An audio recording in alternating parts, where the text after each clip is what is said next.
Pagka ba palagi kang nagsisimba sa Katoliko, ibig ba sabihin antikristo ka? Alam mo, ang antikristo, yung kalaban ni Kristo. Ngayon, kung nagsisimba ka, dahil alam mo, yun ang tama para sa'yo, mahirap naman ikaw husgahan o hatulan na antikristo ka. Maraming mga Katolikong mabubuting mga tao. Mula sa pagkabata ko, nakakita na ako sa obserbasyon ko. Pero, sasabihin mo ba yung mga Katoliko na yun antikristo? Ang antikristo yung lumalaban kay Kristo. Pero kung halimbawa, di naman nila alam, ligaw lang sila, nailigaw lang sila, hindi ko pwede sabihin sila yung mga antikristo.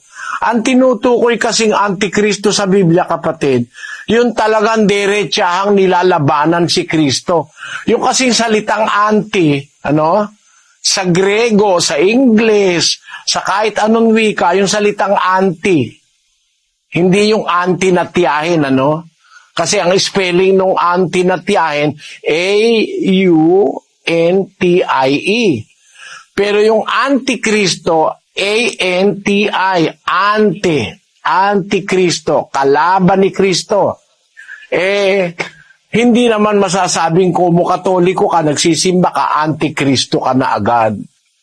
Maaari, yung naglalagay ng ribulto na ipinapasamba sa'yo, yun ang antikristo. Bawal kasi ni Kristo sambahin ang nilalang.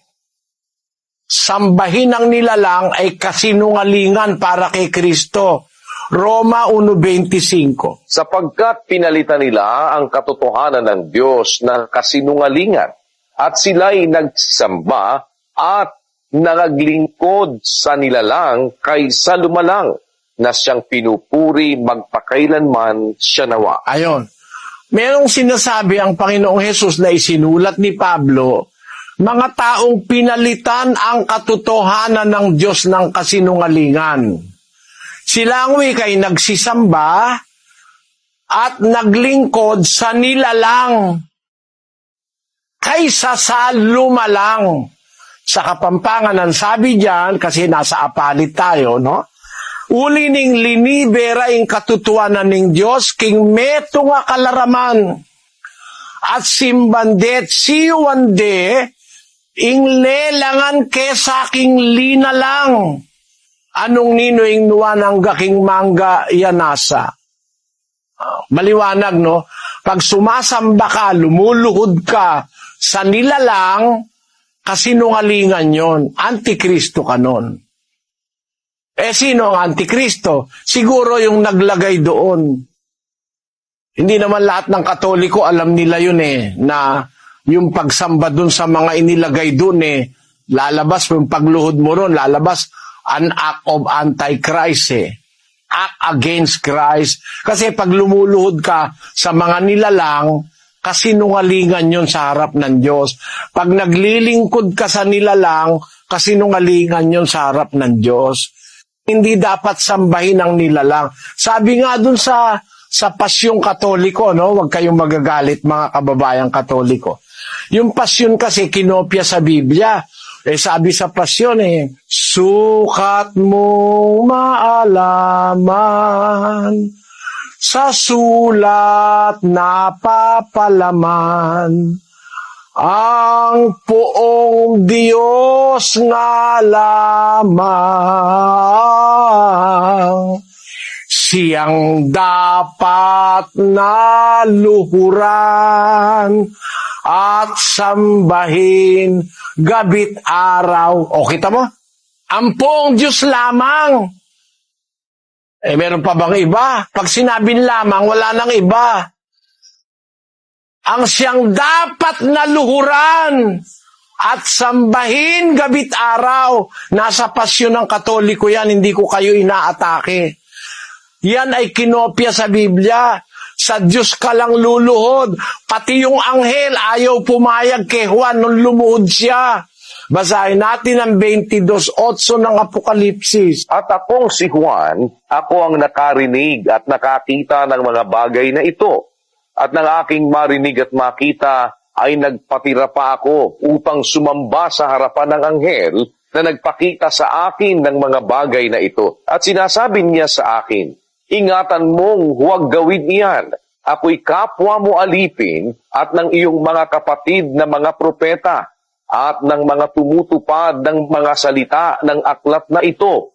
Sumamba ka sa Diyos. Huwag mo akong luhuran, huwag kang magpatira pa sa akin. Sa Diyos ka sumamba. Si Juan na yun, ha? Apostol ng Panginoong Hesus. Alagad ng Panginoong Hesus. Siya sumulat ng Apokalipsis. Aba, yun sabi, lumuhod siya doon sa harap ng anghel eh. Sabi ng anghel, huwag kang luluhod sa akin. Sa Diyos ka lumuhod. Ganon din si Pedro. Niluhuran ni Cornelio. Ayaw pumayag ni Pedro. Basahin natin ang Gis 25 ng gawa. At nangyari na pagpasok ni Pedro ay sinalubong siya ni Cornelio at nagpatira pa sa kaniyang paanan at siya'y sinamba. Natapwat, itinindig siya ni Pedro na sinasabi, magtindig ka, ako man ay tao rin. Hoy, tindig ka, huwag kang tumuhod sa akin. Ako may tao rin, sabi ni Pedro, tao rin ako. Huwag kang luluhod sa akin. Ngayon, yung Pedrong ribulto, hindi na yun ang totoong Pedro, ribulto na. Luhod lang luhod dun eh. Kaya mali. Lalabas, pagka luhod ka ng luhod dun, alam mo nang mali, nagiging antikristo ka. Pero kung hindi mo naman alam pa yung aral, hindi ko naman masasabi kapatid na antikristo ka. Masama naman yung paratang na yon. More or less, nasagot ko yung dalawa mong tanong, ano? Ang tanong mong isa ay kung magsisimba ka ba, kung ang sasambahin mo, yung mga nilalang, lalabas antikristo ka. Pero kung hindi ka sasamba ron, hindi ka antikristo. At yung salimbawa, sinasabi mo, makasalanan ka ba kung hindi mo itinuloy yung pag-attend sa indoctrination, hindi kita pwedeng hatulan doon kapatid. Nasa budhi mo yon, nasa iyong kalooban, ikaw ang nakakaalam kung itinatakwil mo ba o hindi naman tinatakwil, ikaw na rin ang nakakaalam doon.